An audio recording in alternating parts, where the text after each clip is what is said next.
Scientists dumped 30,000 tons of apples into a field. 2 decades later, an incredible event took place. It all started with a crisis during the late autumn harvest season.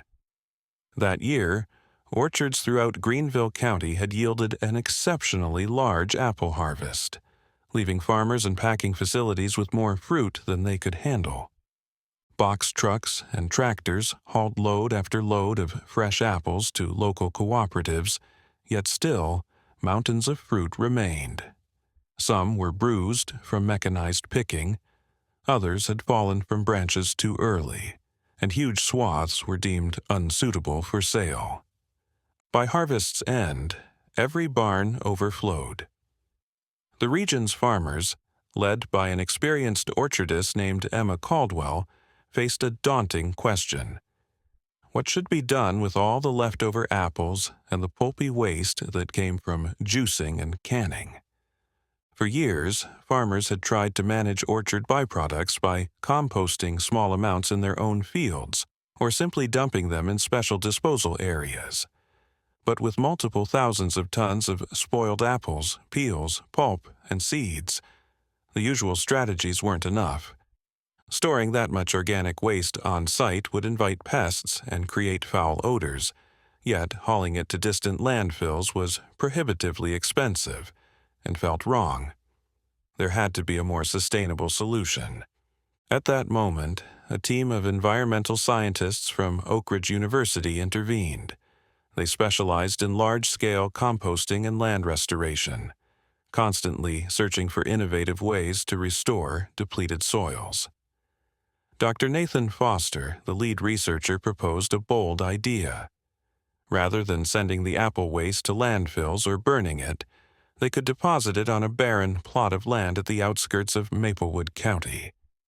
It was a wide, barren field known locally as the Pine Hollow Tract, where only stubborn weeds managed to grow. Soil tests from Pine Hollow Tract had revealed that years of poor agricultural practices and erosion had left it almost devoid of nutrients. No local farmers wanted to invest in reclaiming it, so it sat idle. While some orchard owners scoffed, tossing waste fruit onto a dead field didn't sound like a solution, Emma Caldwell was intrigued. She believed farmland could be revitalized with organic matter, so she championed Dr. Foster's plan at a meeting of local growers. The orchard owners ultimately agreed. Dumping thousands of tons of apple scraps on a worthless tract was better than paying huge fees to dispose of them in landfills.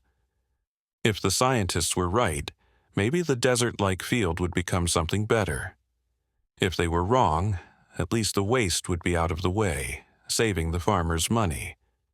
In the following months, a convoy of tractors, dump trucks, and farm wagons carried an astonishing 30,000 tons of apple residue, pulp, half-rotted fruit, leftover seeds and stems, to Pine Hollow Tract. Emma herself supervised the effort, driving out daily to track the pile's progress. At first, the scene looked chaotic. Mounds of mushy fruit sprawled across the dusty soil. Workers in boots and gloves tried to distribute it somewhat evenly, though the scale was immense. The pungent smell of fermenting apples filled the air. Journalists captured images of the unusual scene, dubbing it Fruit Mountain. Locals made jokes about how the field would retain its odor for decades. However, Dr. Foster's team didn't simply discard the apples. They meticulously worked the decomposing piles into the topsoil, allowing oxygen to penetrate. Each week, they analyzed soil samples, monitoring shifts in pH levels and nutrient content. After a few weeks, they introduced compost-friendly microbes to speed up the breakdown. Meanwhile, a simple wire fence went up to discourage wildlife from devouring or scattering the fruit. The orchard owners, satisfied with cost savings, turned back to their usual farm routines. Hardly anyone expected immediate transformations. Most assumed the apple waste would simply rot away and leave behind a marginally improved but still nearly useless field. Yet Dr. Foster believed that if everything went right, the Pine Hollow tract could become an experimental site for reforestation or farmland rejuvenation.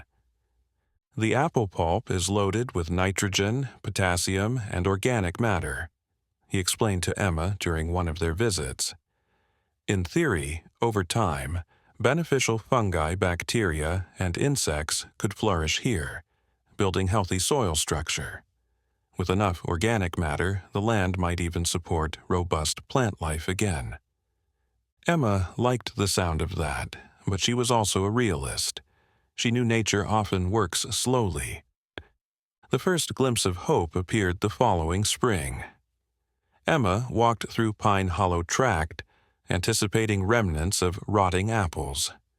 Instead, she spotted small clusters of vibrant green emerging across the field. Some might have been weeds, but a closer examination uncovered fresh grasses that had never grown in that area before. The orchard waste was indeed decomposing, and the ground felt looser underfoot. This is interesting, Emma thought. She alerted Dr. Foster, who showed up with a group of graduate students, all wearing wide grins as they roamed the field collecting samples. They confirmed that microorganisms were thriving on the apple residue. Earthworms had returned, along with beneficial bacteria, turning that waste into rich soil nutrients. Over the following summers, small changes accumulated. After 2 years, new plant species beyond the usual tough weeds began poking through. By the 5th year, bushy shrubs sprouted in clusters. Some orchard owners visited out of curiosity. A few teased Emma about the scrubland orchard, but she noticed the soil's color changing from pale brown to darker, humus-rich tones. "Give it time," Dr. Foster said. "Nature's spinning something special here." Sorry for the interruption. Before we continue with the story, I kindly ask you to like the video and subscribe to this channel. It is very important for us. Thank you very much. By the 10th year, to everyone's astonishment, real apple tree seedlings began to emerge in scattered spots across the field. At first, they were hardly visible, small green sprouts pushing through the soil, hidden among the tall grasses and shrubs that had already established themselves. Emma was the first to spot them during one of her routine visits. She crouched down, running her fingers over the delicate leaves, her heart racing with excitement. Could it be? She pulled out her phone and snapped a few pictures, sending them immediately to Dr. Foster. When the scientists arrived later that week, they walked the field with a sense of quiet awe. One by one, they found more saplings. Some stood only a few inches tall, while others had already begun to form sturdy stems. Dr. Foster knelt beside one, carefully brushing away the loose soil to examine its fragile roots. "It's incredible," he murmured. "Some of these seeds must have survived in the composted apple pulp all these years waiting for the right conditions to sprout." Emma couldn't help but laugh. So, after all this time, the field is returning the orchard's gift. Word spread quickly. Local orchard owners who had once dismissed the experiment as a foolish endeavor now wandered out to see the seedlings with their own eyes. Some shook their heads in disbelief. Others knelt in the dirt, touching the young trees as if to confirm they were real. One farmer chuckled, "Looks like we accidentally planted an orchard without even trying." The bright green saplings stood out, spindly but resilient, defying all expectations. They weren't perfectly arranged in neat rows like a cultivated farm, but rather scattered in nature's own chaotic pattern, a testament to the power of regeneration. Local media discovered these unexpected apple trees and published a brief story calling them the unlikely orchard. At first, Dr. Foster chuckled at the term, but as he stood among the thriving trees, he realized it was the perfect name for what had taken root in this once barren land. Then came year 15. A small cluster of those apple saplings grew tall enough to produce their first blossoms. That spring, pinkish-white flowers dotted the trees, attracting bees and other pollinators. The orchard owners were stunned. The fruit they'd once considered waste was spawning new life. The soil had healed so thoroughly in the last decade that it could support not only grasses and shrubs but genuine fruit trees. The cycle had come full circle. Finally, after 2 decades, the Pine Hollow tract looked unrecognizable to those who recalled its barren state. Instead of a dusty wasteland, it boasted an emerging forest. And scattered among that greenery stood dozens of mature apple trees, their foliage shading patches of wildflowers below. Emma, now older but still vibrant, visited with Dr. Foster's team to witness that spectacle.